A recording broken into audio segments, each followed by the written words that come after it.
that He had allowed my wife to live 19 more years. He could have taken her 19 years sooner. We were allowed to be married for 38 years. My daughters raised and had their own children. She got to see her grandchildren. Friends, listen to me. God's good to us. I never thought that there'd ever be another woman in my life. I really didn't. I didn't think that was anything that I would ever be able to find.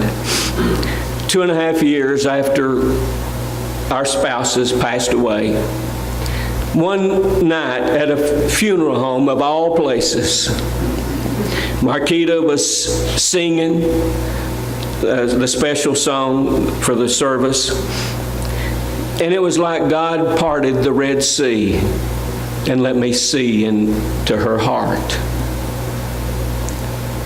And that night, I knew that God had prepared her for me.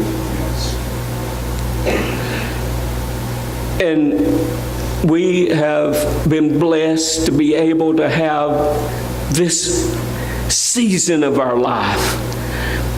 We both had great spouses, but now God's given us an opportunity to share again in someone else's life. God is wonderful. Now, would God have been wonderful had both of us stayed single the rest of our lives? Oh, you better believe it. He would have still been wonderful.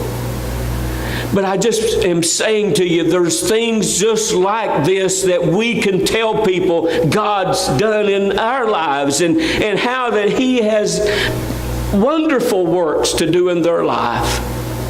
We just need to tell them. We need to tell them not just for them.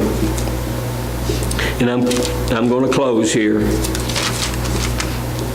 But in verse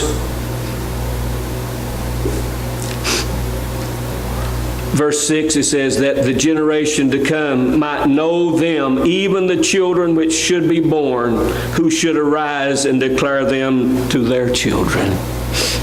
You see, my friends, God has always intended that faith be passed on. That we pass on our faith to tell others that they too might be saved. Responsibility to the next generation. It's a great responsibility. We need to take that responsibility serious. Not saying you don't, but I'm saying that for us who might not, we need to. And we need to be doing it right away. I don't know where you stand tonight, but I know I need to do a much better job. And tonight I admit to God, I want to do better. I want to do better. And I hope you do too. Let's pray. Dear Father,